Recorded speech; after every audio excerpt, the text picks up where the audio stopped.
예레미야 보겠습니다. 예레미야 31장 15절에서 22절까지 보겠습니다. 구약성경 1101페이지에 있습니다. 구약성경 1101페이지 예레미야 31장 15절에서 20절입니다.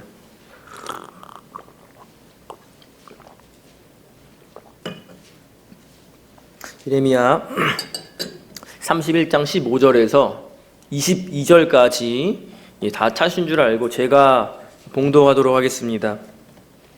31장 15절입니다. 여호와께서 이와 같이 말씀하시니라. 라마에서 슬퍼하며 통곡하는 소리가 들리니 라헬이 그 자식 때문에 애곡하는 것이라. 그가 자식이 없어져서 위로받기를 거절하는도다. 여호와께서 이와 같이 말씀하시니라. 내 울음소리와 내 눈물을 멈추어라. 내 일에 삭슬 받을 것인즉 그들이 그의 대적의 땅에서 돌아오리라. 여호와의 말씀이니라. 너의 장래에 소망이 있을 것이라. 너의 자녀가 자기들의 지경으로 돌아오리라. 여호와의 말씀이니라. 에브라임이 스스로 탄식함을 내가 분명히 들었노니 주께서 나를 징벌하심에 멍에에 익숙하지 못한 송아지 같은 내가 징벌을 받았나이다. 주는 나의 하나님 여호와시니 나를 이끌어 돌이키소서. 그리하시면 내가 돌아오겠나이다. 내가 돌이킨 후에 뉘우쳤고 내가 교훈을 받은 후에 내 볼기를 쳤사오니 이는 어렸을 때의 치욕을 짐으로 부끄럽고 욕됨이니이다 하도다. 에브라임은 나의 사랑하는 아들 기뻐하는 자식이 아니냐. 내가 그를 책망하여 말할 때마다 깊이 생각하노라. 그러므로 그를 위하여 내 창자가 들끓으니 내가 반드시 그를 불쌍히 여기리라. 여호와의 말씀이니라. 처녀 이스라엘아, 너의 이정표를 세우며 너의 편말을 만들고 큰 길 곧 내가 전에 가던 길을 마음에 두라. 돌아오라. 내 성읍들로 돌아오라. 반역한 딸아, 내가 어느 때까지 방황하겠느냐. 여호와가 새 일을 세상에 창조하였나니 곧 여자가 남자를 둘러싸리라. 아멘. 오늘 탄식과 회복이라는 제목을 가지고 이렇게 말씀을 같이 상고해보고자 합니다. 제목은 탄식과 회복입니다. 오늘 우리가 함께 상고할 본문은 바벨론으로 포로로 잡혀가서 진탕 고생을 하고 모욕과 치욕을 당한 이 남유다 백성들이 철저히 회개하고 그로 인하여 하나님의 위로가 담겨 있는 구절이 바로 오늘 본문입니다. 오늘 본문 가운데 이 하나님의 위로는 이스라엘의 회복으로 나타나게 됩니다. 그런데 이 회복이라는 것은 그저 그냥 이루어지는 것은 아닙니다. 남유다 백성들이 바벨론 포로로 잡혀가서 회복하는 그 과정까지 그들은 두 가지를 경험을 해야 됩니다. 두 가지 일을 반드시 해내야 된다는 것입니다. 그 첫 번째가 무엇이냐면 이 유다 백성들이 지은 죄에 대한 이 심판과 이 징계를 전적으로 받아야 하는 것입니다. 유다 백성들이 많은 죄를 졌죠. 하나님의 진노를 샀습니다. 그 진노에 대한 심판과 징계를 이스라엘이 그 이스라엘 남유다가 감내를 해야 되는 것입니다. 두 번째로 이 남유다 백성들이 할 일은 하나님의 이 심판 가운데서 철저한 회개를 해야 되는 것입니다. 이 두 가지 과정이 이루어졌을 때 이 유다는 회복의 역사를 경험할 수가 있게 됩니다. 그러니까 하나님의 심판, 이 유다 백성들의 어떤 죄악으로 인해서 하나님의 이제 진노가 극에 달았고 그 진노를 이제 쏟아 부으시죠. 진노를 쏟아붓는 이 유다 백성들에게 진노를 쏟아붓는 그 시점부터 완전한 회복이 일어나는 그 시점까지 오랜 시간 동안 이 남유다 백성들은 하나님의 진노 가운데서 신앙의 몸부림을 치면서 이제 철저한 회개를 통해서 하나님께 나아가야 한다라는 사실입니다. 오늘 본문 가운데 본문의 구조가 중요한데요. 세 부분으로 나눌 수가 있습니다. 첫 번째는요, 이스라엘 징계와 회개에 대한 이 내용이 15절과 18절 또 19절에 나타나 있습니다. 이스라엘의 징계와 회개에 대한 내용이 15절과 18절, 19절로 나와 있고요. 또 이 징계와 회개했을 때에 하나님이 주시는 위로와 긍휼의 내용이 16절과 17절 그리고 20절에 나타나 있습니다. 분산되어 있어요. 예. 이렇게 딱 끊어서 이게 이어져서 나오는 것이 아니고 약간 조금 분산이 되어 있습니다. 그리고 하나님의 위로와 긍휼이 이제 하나님의 새 일로 이제 드러나게 되는 내용이 마지막으로 21절과 22절에 기록되어 있습니다. 하나님이 계획하시는 새 일이에요. 이렇게 세 부분으로 나눌 수 있는데요. 그럼 오늘 첫 번째는 이스라엘 징계와 이 유다의 회개에 대한 부분입니다. 15절을 한번 보겠습니다. 여호와께서 이와 같이 말씀하시니라. 라마에서 슬퍼하며 통곡하는 소리가 들리니 라헬이 그 자식 때문에 애곡하는 것이라. 15절 상반절은 이렇게 말하고 있습니다. 오늘 본문에서 독특한 점이 하나 있다면 이 하나님께서 예레미야 선지자를 통해서 이 유다 백성들에게 예언을 하실 때에 유다 백성들에 대한 호칭이 여러 가지로 드러나고 있다라는 사실입니다. 유다 백성들아 이렇게 말하면 되는데 그렇게 말씀하지 않으시고 15절에는 이 유다 백성들을 통칭해서 라헬로 표현하고 있습니다. 라헬이 애곡한다라고 말하고 있습니다. 또 18절에는 에브라임으로 이제 표현하고 있고요. 21절에는 처녀 이스라엘로, 또 22절에는 반역한 딸로 이렇게 호칭을 다르게 부르고 있어요. 일단 15절에 보면 라헬이 애곡합니다. 창세기에 보면 라헬은 누구냐면 야곱의 이제 아내입니다. 야곱이 이제 아내가 총 4명인데 그 정부인은 이제 2명이죠. 이제 레아와 이제 라헬입니다. 라헬이 애곡하는 이유는 너무나 잘 알고 있습니다. 아이를 낳지 못하기 때문입니다. 레아는 승풍승풍 아이를 잘 낳는데 라헬은 아이를 낳지 못하는 거예요. 창세기에 보면 라헬이 이제 애곡하는 내용이 나타납니다. 그러나 오늘 본문에서 라헬로 비유되는 이 남유다가 애곡하는 이유는 조금 다릅니다. 무엇이냐면 자녀들이 없어졌기 때문에, 자녀들을 잃었기 때문에 애곡하는 것입니다. 이제 하나님께서 남유다를 치시기 위해서 바벨론을 이제 유다로 보내십니다. 전쟁이 일어나게 되죠. 그래서 전쟁 가운데서 전쟁 누가 합니까? 젊은 사람들, 젊은 남자들이 많이 하잖아요. 많은 사람들이 죽임을 당합니다. 또 대부분이 바벨론으로 포로로 끌려가게 됩니다. 그러니까 젊은 사람들이 없는 겁니다. 이 유다 땅에. 그로 인해서 이 라헬이 애곡한다라고 말하고 있습니다. 세상에서 가장 큰 슬픔이 무엇일까? 그것은 바로 아이를 잃는 슬픔일 것입니다. 저도 아이를 잃어보진 않았지만 아이가 아플 때, 아이가 좋지 않을 때 부모의 심정은 참 이루 말할 수가 없지 않습니까? 차라리 내가 아프고 말지, 차라리 내가 그걸 당하고 말지, 이렇게 생각하는 것이 부모의 입장입니다. 그럼 부모를 잃었기 때문에, 그 아이를 잃었기 때문에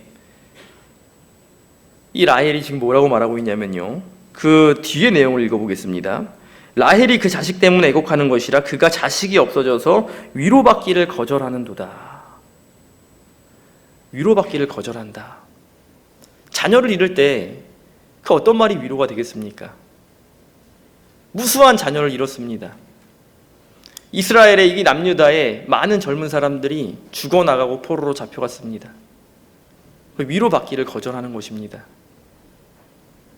또 우리가 만약에 자녀를 잃었을 때 그 어떤 말이 위로가 되겠습니까?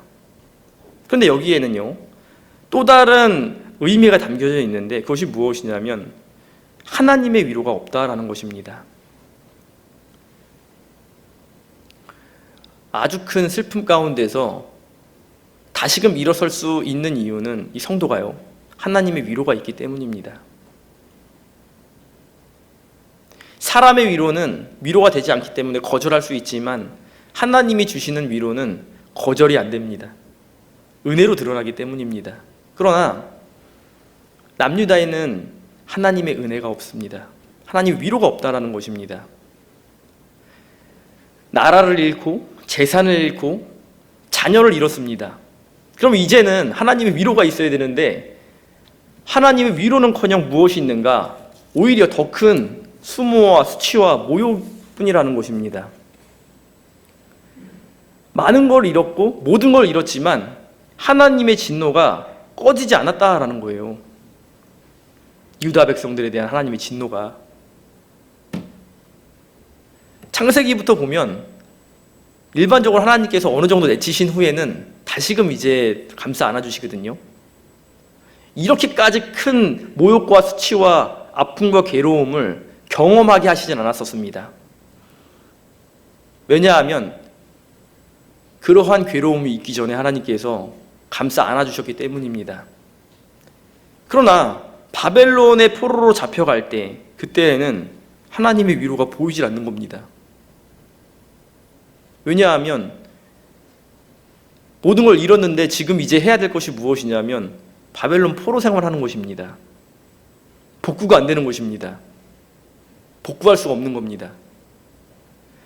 이러한 상황 가운데서 유다 백성들이 할 수 있는 일이 무엇인가? 그 유다 백성들이 살 길이 무엇인가? 그것은 단 한 가지입니다. 그 징계의 기간, 그 심판의 기간을 견디면서 하나님께 나아가는 길밖에 없습니다. 하나님의 때를 기다린다는 거예요. 묵묵히 기다리는 일, 그것만이 지금 이 유다가 살아나갈 길이 되는 것입니다. 그러면 왜 하나님께서는 이 유다 백성들에게 이렇게 큰 괴로움을 주시는가? 물론 범죄를 했기 때문이겠죠. 그럼에도 불구하고 왜 이렇게까지 큰 고난을 통해서 이 유다 백성들을 연단시키시는가? 완전히 무너뜨리시는 것도 아니고 어느 정도 구루터기는 세워놓으셔가지고 이스라엘 백성들을 사람들의 입장에서 봤을 때는 왜 이렇게 괴로움을 주시고 괴롭히시지? 라고 생각을 해볼 수가 있게 되는 것입니다. 그 이유가 18절과 19절에 나타나 있는데요. 18절 상반절에 보니까요, 에브라임이 스스로 탄식함을 내가 분명히 들었노니 이렇게 말하고 있습니다. 에브라임 탄식합니다. 아까 전에 라헬로 나타났는데 이번에는 이 남유다의 호칭을 에브라임으로 이제 표현을 하고 있죠. 에브라임은 요셉의 아들이었고요, 둘째 아들이었고 라헬의 이제 직계 자손이라고 볼 수가 있습니다. 그 에브라임은 때때로 성경에 보면 이스라엘을 총칭할 때 이제 사용이 돼요. 유다란 표현도 똑같고요. 예. 일반적으로 에브라임은 북이스라엘을 총칭할 때 사용이 되었는데 오늘 본문에서는 이 남유다를 총칭합니다. 근데 하나님께서 이 남유다의 탄식을 들었다라고 지금 말씀을 하고 있습니다. 그들이 탄식을 하고 있습니다. 그러면서 계속적으로 읽겠습니다. 주께서 나를 징벌하심에 멍에에 익숙하지 못한 송아지 같은 내가 징벌을 받았나이다. 주는 나의 하나님 여호와시니 나를 이끌어 돌이키소서. 그리하시면 내가 돌아오겠나이다. 이렇게 말하고 있습니다.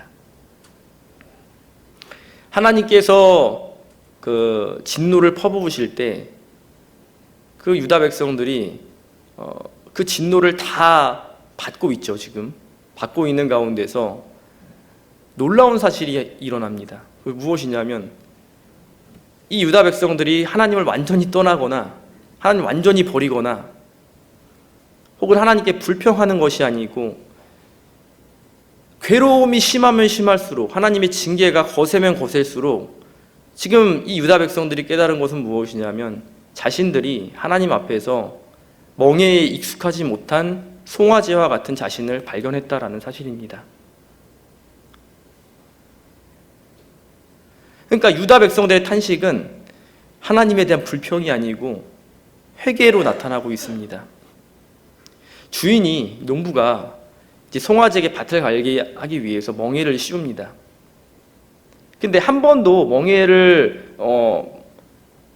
멍에 씌움을 당해보지 못한 송아지는 처음에 이제 멍에를 이제 주인이 지우려고 하면 괴롭잖아요. 그러니까 그 멍에를 감당하지 않기 위해서 이리 뛰고 저리 뛰고 하게 될 것입니다. 반발은 더욱더 거세게 일어나겠죠. 그러면 송아지가 안 매려고 더 거세게 저항할수록 멍에를 안 맬 수가 있습니까? 그렇지 않습니다. 멍에를 안 매려고 하면 주인은 이 송아지를 채찍질로 때릴 수밖에 없는 것입니다. 송아지가 멍에를 매지 않으면 않을수록 채찍질은 더욱더 거세게 될 것입니다. 송아지가 이리 뛰고 저리 뛸수록 주인의 진노는 더욱더 크게 될 것입니다. 만약에 그 송아지가 끝까지 멍에를 안 맸다라고 한다면 좀 우스갯소리지만 그날 저녁에는 송아지 고기 파티가 일어날 수도 있겠죠.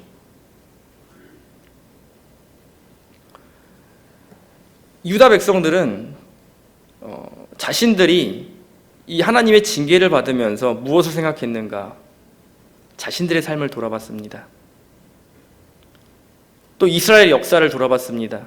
이스라엘 역사를 보면 하나님께서 이스라엘을 세우시고 그들을 이끌어 가시고 그들을 인도하시고 보호하시고 그 모든 일들이 이스라엘 사람들의 자력으로 한 것이 아니고 하나님께서 하셨다라는 것을 이 유다 백성들이 깨달았다라는 겁니다. 그러니까 조상들은 물론 범죄할 때도 있고 불평할 때도 있었지만 결국에는 하나님을 바라보고 또 하나님의 뜻대로 살면서 범죄했을 경우에는 그에 대한 징계를 받으면서 조상들은 살았다라는 겁니다. 그런데 그에 반면에 지금 자신들의 모습을 볼 때는 하나님이 주시는 그 어떠한 말씀도 그 어떠한 징계도 받을 준비가 되어 있지 않는 자신들의 모습을 보았다라는 겁니다. 하나님의 백성인데 하나님의 말씀을 순종하는 데에 익숙해져 있지 않다는 거예요. 하나님의 백성인데 하나님의 징계를 받는 데 익숙해져 있지 않은 겁니다. 오히려 죄를 짓고 나가는 데 익숙해 있고 또 세상으로 나가는 데 익숙해 있고 또 평안한 삶을 살고 있는 데 익숙해져 있는 자신들의 모습을 볼 때에 하나님이 얼마나 자신들을 좋지 않게 보셨을까, 이런 것을 이제 깨달았다는 거예요. 그러니까 19절에 보면 이렇게 나와 있습니다. 내가 돌이킨 후에 뉘우쳤고 내가 교훈을 받은 후에 내 볼기를 쳤사오니 이는 어렸을 때의 치욕을 짐으로 부끄럽고 욕됨이니이다 하도다, 이렇게 말하고 있습니다. 그들이 멍에에 익숙하지 않은 자신의 모습을 볼 때에 뉘우쳤다, 이렇게 말하고 있죠. 또 내가 교훈을 받은 후에 볼기를 쳤다. 이제는 유다 백성들이 자신의 모습을 보고 자신을 치는 생활을 하게 되는 겁니다. 하나님의 징계가 있든 없든 그것이 중요한 게 아니고 하나님을 바라보고 자신의 상태를 바라볼 때에 이제 누군가가 말하지 않아도 자기가 자신을 치는 겁니다. 송아지가 말을 듣지 않을 때 말이 달려가는 말이 말을 듣지 않을 때 볼기는 엉덩이잖아요. 엉덩이에 채찍질을 하는 것처럼 이제는 자신들의 죄를 보고 자신에게 채찍질을 가하고 있다라고 지금 말하고 있습니다. 사도 바울이 자신의 몸을 쳐서 복종시킨다 그랬잖아요. 이제 그 일을 시작하고 있는 겁니다. 그러니까 하나님께서 엄청난 징계를 이스라엘 백성들, 이 유다 백성들에게 주셨지만 그로 인해서 유다 백성들은 다시금 하나님께로 돌아오는 길을 찾게 되었다라고 우리가 볼 수가 있는 것입니다. 그러나 철저히 회개했다고 해서 곧바로 모든 상황이 좋아지는 것은 아닙니다. 우리가 죄를 짓고 나아갈 때 우리도 그렇죠. 철저히 회개했어요. 정말 철저한 회개를 했습니다. 그러나 상황이 나아지지 않을 때도 있습니다. 그것은 왜 그러냐면 이 범죄에 대한 대가를 완전히 지불하지 않았기 때문입니다. 물론 이제 예수님께서 이제 우리를 통해서 죄를 다 씻어 주셨지만 우리가 만약에 죄를 짓고 나아가면 그 죄에 대한 죄값은 분명히 우리가 받아야 됩니다. 원죄에 대한 건 받지 않지만 자범죄에 대한 건 분명히 받아야 되겠죠, 우리가. 그래서 회개하고 나가는 거잖아요. 이와 같이 철저히 회개를 했음에도 불구하고 어려운 상황은 계속적으로 이어진다라는 거예요. 그러나 희망이 있습니다. 무슨 희망이 있냐면 하나님께서 이 유다 백성들이 탄식하는 그 모습을 보고 계신다라는 겁니다. 그들이 죄를 짓는 모습도 보이지만 그들이 철저히 회개해서 자신들을 치는 모습도 하나님이 바라보고 계신다라는 것은 희망이고 은혜라는 것을 우리가 알아야 된다는 것입니다. 그래서 오늘 본문의 두 번째 부분은요, 하나님의 위로와 긍휼인데요, 16절과 17절을 보겠습니다. 여호와께서 16절입니다. 여호와께서 이와 같이 말씀하시니라. 내 울음소리야 내 눈물을 멈추어라. 내 일에 삭슬 받을 것인즉 그들이 그의 대적의 땅에서 돌아오리라. 여호와의 말씀이니라. 이렇게 말하고 있습니다. 여기서 16절에 보니까 내 일에 삭슬 받을 것인즉, 삭은 무엇이냐면 일을 한 품삯이잖아요. 일을 하고 나서 지불 받은 대가입니다. 그러니까 하나님의 진노에 대한 대가를 이제 거의 마무리 지었다라고 지금 하나님께서 말씀하고 계신 것입니다. 이것은 굉장히 큰 위로가 되는 겁니다. 여러분 생각해 보시기 바랍니다. 내가 집을 사기 위해서 한 2억을 대출했어요. 한순간에 갚을 수가 없습니다. 열심히 일을 해야 됩니다. 거긴 이자도 붙어서 옵니다. 열심히 한 10년을 갚았어요.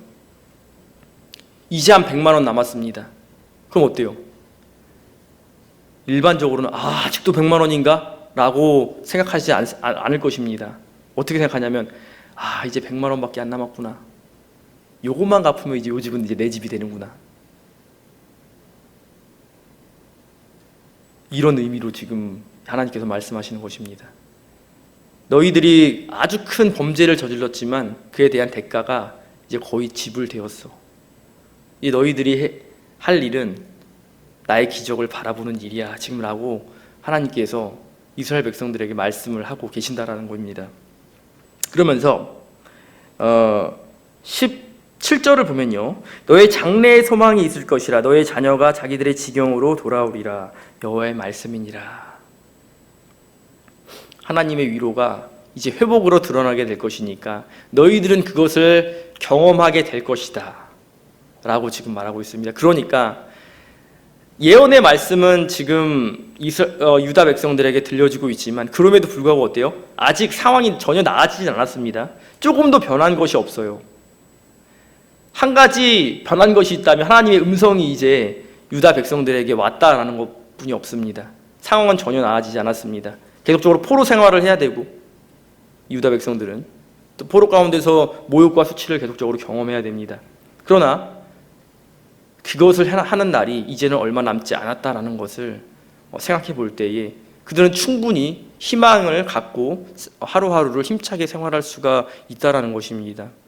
특별히 하나님께서 이 유다 백성들을 강하게 이제 심판하시잖아요. 징계하시잖아요. 그때에 하나님의 감정은 어땠을까?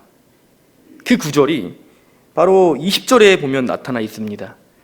이 유다 백성들을 강하게 치실 때에 하나님의 심정이 20절에 분명히 나타나 있어요. 한번 보겠습니다. 에브라임은 나의 사랑하는 아들 기뻐하는 자식이 아니냐. 내가 그를 책망하여 말할 때마다 깊이 생각하노라. 그러므로 그를 위하여 내 창자가 들끓으니 내가 반드시 그를 불쌍히 여기리라. 여호와의 말씀이니라. 이렇게 말하고 있습니다. 자녀인 유다 백성들을 치실 때, 또 그들이 탄식하면서 또 자신들이 멍에 익숙하지 못한 송아지와 같은 자신들을 보면서 철저하게 자신의 볼기를 스스로 칠 때에 하나님이 그들을 바라보시면서 그 마음이 창자가 들끓고 있다라고 지금 말씀하고 있습니다. 창자가 들끓는 것이 무엇일까? 제가 막 찾아봤어요. 근데 사실은 나오진 않았습니다. 제가 검색하는 게 조금 좀 미흡했는지 나오진 않았고, 대신에 창자가 끊어지는 거에 대해서는 좀 의학적으로 나와 있더라고요. 창자가 끊어진다는 것이 어떤 고통이냐면, 사람이 신체적으로 느낄 수 있는 가장 큰 고통이 창자가 끊어지는 고통이라 그래요. 그러니까 이 신체적으로 가장 크게 느낄 수 있는 고통이 창자가 끊어지는 고통이라면, 우리의 마음이 가장 괴로움을 느끼는 고통은 자녀를 잃는 고통입니다. 그러니까 하나님은 자녀를 바벨론에게 내어주시면서 어떠한 심정을 갖고 있는가, 그 마음이 애가 타는 거예요. 그 감정은 정말 이루 헤아릴 수가 없는 겁니다. 자녀에게 회초리를 들 때가 있습니다. 요즘은 이제 자녀들 잘 안 때리죠. 근데 자녀를 심하게 혼낼 때가 있습니다. 자녀의 마음은 어떻겠습니까? 마음 아프죠. 우리 엄마 아버지가 왜 이렇게 나를 혼낼까? 내가 잘못은 했구나. 막 기죽어 있어요, 아이가. 그럼 부모의 마음은 어떻습니까? 잘 혼났다 이렇게 생각합니까? 부모의 마음은 더 아프죠. 더 찢어지는 것입니다. 매를 들 땐 더 찢어지죠. 아이의 상처난 모습을 볼 때에 그 마음이 더 아픈 겁니다. 아이가 자고 있을 때 그 상처를 바라볼 때 참 마음이 참 좋지 않은 거예요. 이러한 마음이 바로 지금 하나님의 마음입니다. 자녀에게 큰 매를 때리시지만, 그러므로 인해서 자녀들이 탄식하고 괴로워하는 모습을 보시지만 하나님의 마음은 더욱더 찢어지시는 겁니다. 그러나 그럼에도 불구하고 매를 드시는 이유는 무엇이냐면, 매를 들 때는 마음이 힘들지만 매를 들므로 인해서 아이가 바르게 훈육될 때 어때요? 그것만큼 기쁜 것이 없지 않습니까? 아이들이 바르게 자라날 때 얼마나 기뻐요, 부모가. 하나님은 이 괴로움 속에서 탄식하며 회개하는 이 유다 백성들의 모습을 볼 때에 한편으로는 애간장이 끓고 노심초사하는 면도 있지만, 한편으로는 이 백성들이 이제는 나를 완전히 버리지 않고 나를 바라보고 있구나, 나에게로 돌아올 준비를 하고 있는구나 라는 사실을 볼 때 기쁨 또한 넘치게 되는 것입니다. 그러므로 인해서 하나님께서 이제 이스라엘 백성들에게, 이 유다 백성들을 돌아올 그러한 계획을 세우시는 것입니다. 오늘 본문의 셋째는 하나님이 계획하시는 새 일입니다. 21절을 보겠습니다. 처녀 이스라엘아, 너의 이정표를 세우며 너의 편말을 만들고 큰 길 곧 내가 전에 가던 길을 마음에 두라. 돌아오라. 내 성읍들로 돌아오라. 이렇게 말하고 있습니다. 이번엔 처녀 이스라엘로 표현돼요. 그런데 이 이정표와 편말은 방향을 나타내는 표지입니다. 그러니까 지금 이스라엘 백성들, 이 유다 백성들이 해야 될 일은 무엇이냐면, 어떠한 방향으로 나아가야 되냐면 처녀성을 유지해야 되는 방향으로 나아가야 된다는 겁니다. 지금 처녀는 어떠한 사람이냐면, 결혼을 한 번도 해보지 않은 사람도 처녀지만 남자와 한 번도 관계를 맺지 않은 사람이 처녀예요. 깨끗하다라는 거죠. 그러니까 유다 백성들이 나아가야 할 방향은 더 이상 영적인 간음과 육체적인 간음을 벗어나서 오직 하나님만 바라봐야 하는, 오직 하나님께로만 나아가야 하는 그러한 일을 감행을 해야 된다는 겁니다. 그럴 때에 어떠한 일이 발생하냐면요, 22절입니다. 반역하다라 내가 어느 때까지 방황하겠느냐. 여호와가 세일을 세상에 창조하였나니 곧 여자가 남자를 둘러싸리라. 이렇게 말하고 있습니다. 하나님께서 세일을 너희들에게 보여주실 것이다 라고 말씀하시는데, 이 세일은 두 가지로 볼 수가 있습니다. 크게 첫 번째는 무엇이냐면 유다 백성들이 고국으로 다시 돌아오게 된다라는 겁니다.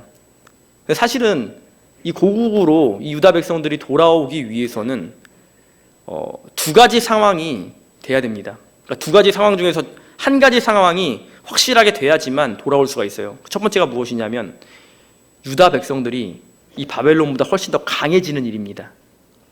더 강해지면 돌아올 수 있겠죠.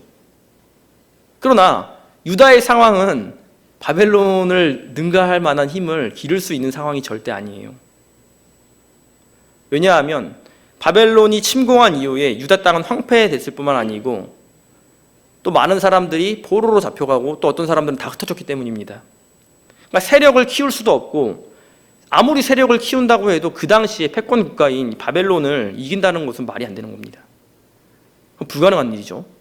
두 번째 방법이 있는데 그건 무엇이냐면 아주 자비로운 선한 왕이 나타나서 돌려보내주는 거예요. 그냥 너희들 너희 땅으로 이제 가. 근데 이것 또한 사실 불가능한 일입니다. 왜냐하면 바벨론에게는 이 유다 백성들을 포로로 잡혀가서 이렇게 일하는 것이 이들에게는 굉장히 큰 유익이 되는 것입니다. 생각해 보세요. 포로로 잡혀간 사람들 중에 일부는 종으로, 노예로 이제 생활을 하게 될 것입니다. 그러니까 요즘 인력들 얼마나 비싸요. 근데 종으로 있으니까 그냥 막 부릴 수 있는 겁니다. 또 일부분은 인재들이 있어요. 그 인재들은 고루 등용해서 바벨론 나라의 발전에 사용합니다. 그럼 왕의 입장에서 이스라엘 백성들을 보낸다? 유다 백성들을 보낸다? 있을 수가 없는 일입니다.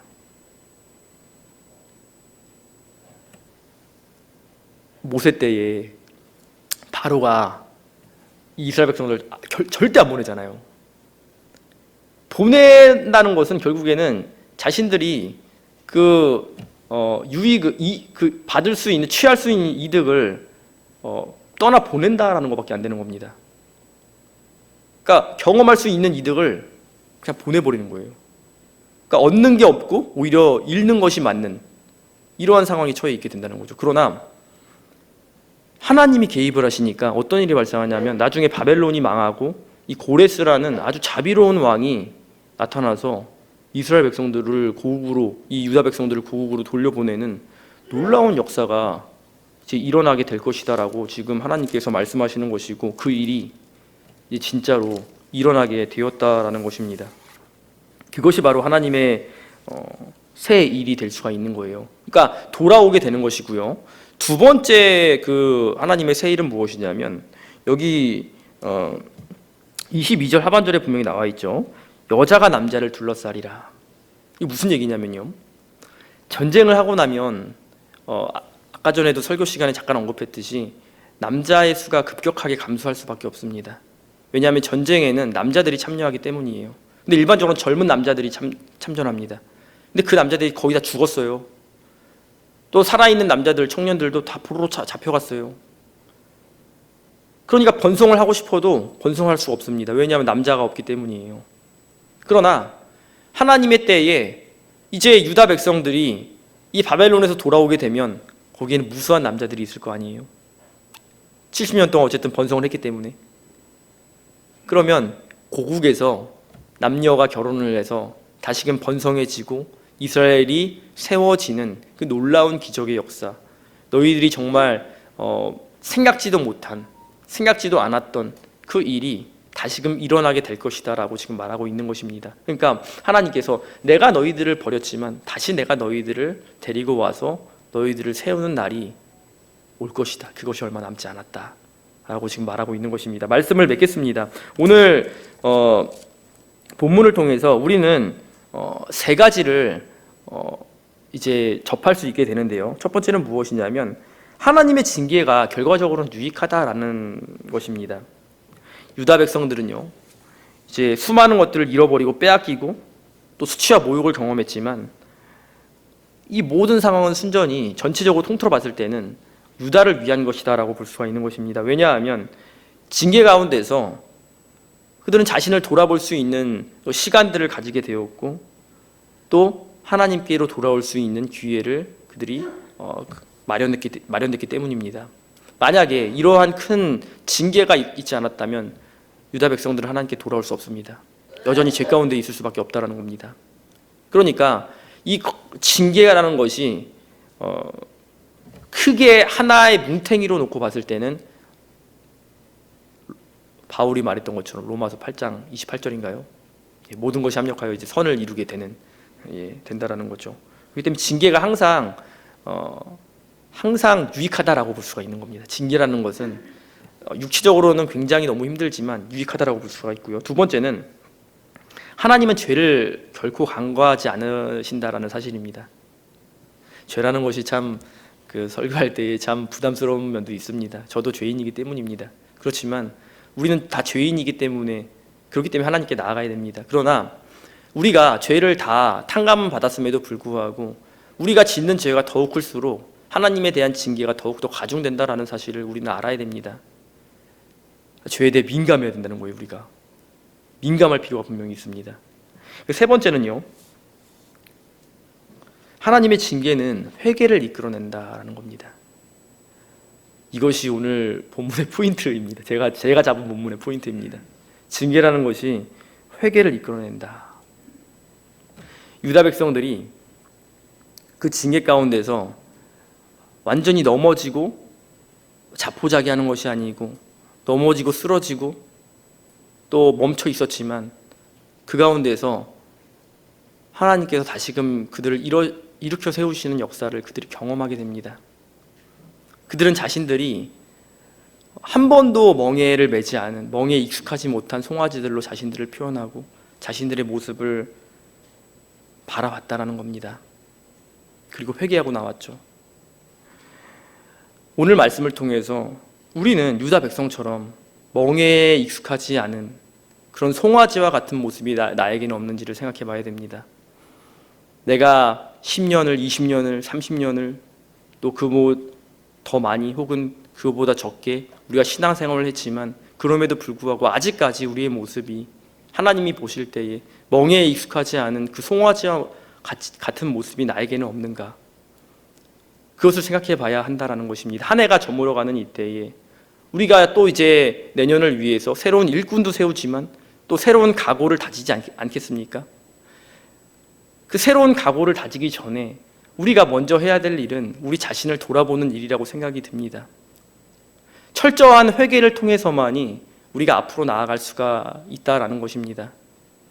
철저히 자신을 보고 또 하나님께 나아갈 때 그리고 계획을 세울 때 하나님께서 우리를 아름답게 바라봐 주신다라고 생각이 들었습니다. 그러므로 우리 자신을 돌아보고 멍에 매는 데 익숙하지 못했던 우리의 연약했던 모습과 또 지은 죄를 낱낱이 고백함으로 하나님의 위로를 받고 또 내년에는 올해도 그랬지만 내년에도 하나님이 행하시는 그 새로운 일에 참여하는 우리 모두가 되시기를 간절히 원합니다. 기도하시겠습니다.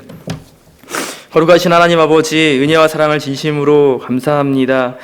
참 유다의 범죄로 인해서 하나님께서 아주 큰 심판과 징계를 행하셨지만 하나님께서 그들이 돌아오기를 원하시고 또 그들이 돌아왔을 때에 받아주시고 또 새 일을 계획하셨다 하셨사오니 아버지 하나님, 우리도 1년간을 돌아보게 하시고 하나님께 연약하고 또 부족했던 그 모든 것들을 철저히 회개하게 하시고 또 계획을 세움으로 내년도에도 하나님의 새 일에 함께 참여하고 동참함으로 또 하나님의 구원운동에 또 크게 쓰임 받는 저희 모두가 되기를 간절히 원하옵고 예수님의 이름으로 감사하며 기도드리옵나이다. 아멘.